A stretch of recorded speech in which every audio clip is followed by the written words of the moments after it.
Halo semua, pernah nggak sih ngerasa kalau cinta di zaman sekarang tuh ribet banget? Rasanya kok rumit dan membingungkan ya? Nah, hari ini kita bakal ngebongkar semua itu, mulai dari ekspektasi, pola-pola bawah sadar kita, sampai dinamika hubungan yang sebenarnya. Supaya kita bisa nemuin jalan ke cinta yang lebih realistis dan lebih bikin bahagia. Oke, kita mulai dari yang jelek banget ya. Filsuf Alain de Botton pernah bilang, kamu akan menikahi orang yang salah. Kedengarannya pesimis banget kan? Tapi gimana kalau aku bilang kalimat ini sebenarnya adalah sebuah kebaikan? Ini tuh cara buat ngelepasin kita dari tekanan yang luar biasa besar buat nemuin pasangan yang sempurna. Kalimat ini justru menenangkan ketakutan terbesar kita semua. Nah, ini nyambung banget ke mitos pertama yang jujur aja paling ngerusak. Mitos kesempurnaan. Ide romantis tentang adanya satu belahan jiwa yang sempurna yang bakal ngelengkapin kita sepenuhnya, itu tuh sebenarnya ciptaan yang kejam. Kenapa? Karena itu bikin kita ngejar sesuatu yang nggak ada. Ujung-ujungnya, ya kita pasti kecewa. Jadi langkah pertama menuju cinta yang lebih nyata adalah dengan menerima ketidaksempurnaan. Jadi, intinya tuh di sini nih. Cinta sejati itu bukan cuma soal mengagumi kekuatan seseorang, bukan cuma lihat hebatnya dia. Cinta sejati itu soal punya kesabaran dan kasih sayang buat kelemahan kita masing-masing. Ini pergeseran yang penting banget. Kita pindah dari fantasi tentang kesempurnaan ke pemahaman yang jauh lebih dalam, yang dasarnya adalah empati buat semua kekurangan yang kita punya sebagai manusia. Terus, pertanyaannya, kenapa sih kita susah banget ngelepasin mitos-mitos ini? Kenapa kita sering banget kok kayaknya kejebak di pola hubungan yang itu-itu lagi, yang nyakitin padahal kita tahu itu nggak baik? Jawabannya sering banget tersembunyi di gema dari masa kecil kita. Di pola-pola bawah sadar yang udah kebentuk jauh sebelum kita ngerti apa itu cinta. Coba deh, pernah nggak sih kamu ngerasa, kok gue gini-gini lagi ya? Mungkin dalam hubungan sama orang yang kayaknya nggak bener-bener sayang. Atau di tempat kerja, konfliknya kok polanya sama terus. Ini perasaan yang bikin frustrasi banget kan? Rasanya kayak kita tuh kejebak di satu skenario yang diputar ulang terus-menerus. Ternyata ada loh penjelasan psikologisnya namanya repetition compulsion atau dorongan pengulangan. Ini adalah dorongan di alam bawah sadar kita buat ngulangin lagi pengalaman-pengalaman menyakitkan dari masa lalu. Anehnya, tujuannya itu bukan biar kita menderita terus, justru sebaliknya. Pikiran kita tuh lagi berusaha ngebawa kita balik ke luka lama, supaya akhirnya kita bisa paham, ngadepin, dan menyembuhkan luka itu. Contohnya tuh banyak banget dan mungkin ada yang kena banget sama kita. Mungkin tanpa sadar kita selalu nyari cinta dari orang yang nggak perhatian atau nggak mampu ngasih, persis kayak orang tua kita dulu. Atau mungkin kita tumbuh sama orang tua yang nggak nyaman sama kerapuhan kita, makanya sekarang kita susah banget nunjukin sisi rentan kita. Kita belajar kalau mau disayang, kita harus jadi anak baik. Dulu strategi ini ngebantu kita bertahan hidup. Tapi sekarang, di usia dewasa, strategi yang sama justru nyabotase kebahagiaan kita. Oke, setelah kita ngobrolin masa lalu, yuk kita lihat gimana cara ngadepin masa kini. Kuncinya adalah belajar ngenalin diri dewasa batin kita yang lagi lelah. Belajar ngenalin tanda-tanda kapan kita lagi capek secara emosional itu penting banget. Biar kita bisa ngelola reaksi kita dan gak ngerusak hubungan sama orang lain.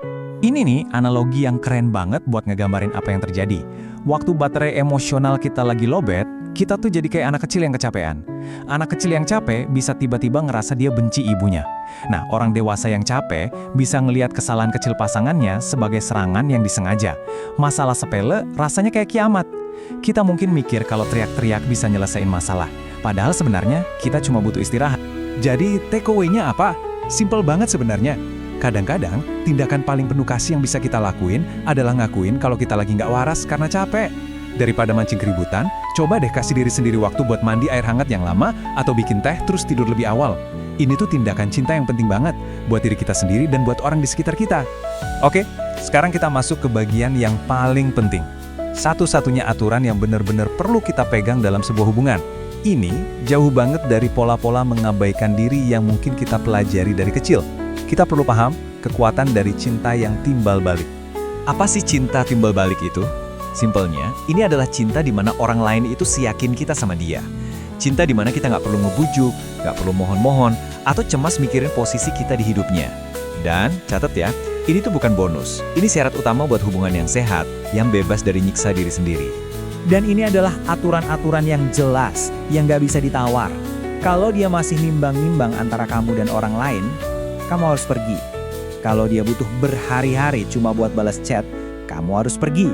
Kalau kamu sampai harus ngejelasin kenapa kamu berharga biar dia mau sama kamu harus pergi.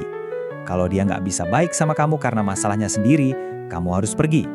Dan kalau dia nggak bangga sama kamu, nggak jadi pendukung terbesarmu, kamu harus pergi.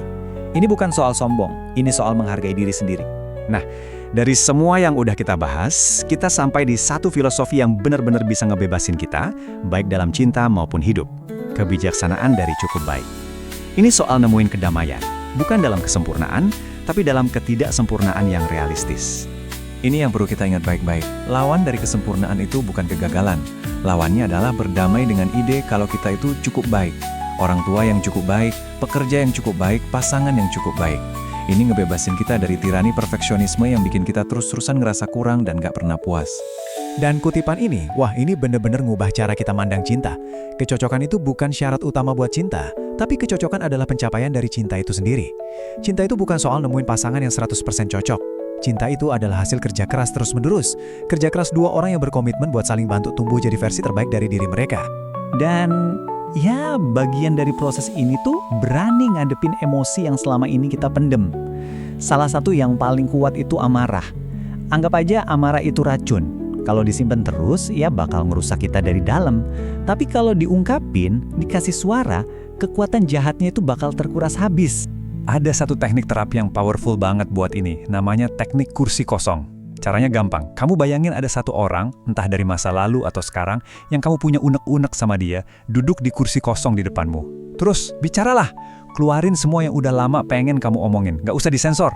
Yang penting di sini bukan dia dengar atau enggak, tapi kamu akhirnya dapat kesempatan buat ngedengerin suaramu sendiri. Dan sebagai penutup, aku mau ninggalin kamu dengan satu pertanyaan. Pertanyaan yang personal banget. Siapa orang yang perlu duduk di kursi kosongmu? Dan apa yang udah lama banget pengen kamu sampaikan ke dia? Karena seringkali, perjalanan penyembuhan itu dimulai saat kita berani ngasih suara pada keheningan yang udah terlalu lama.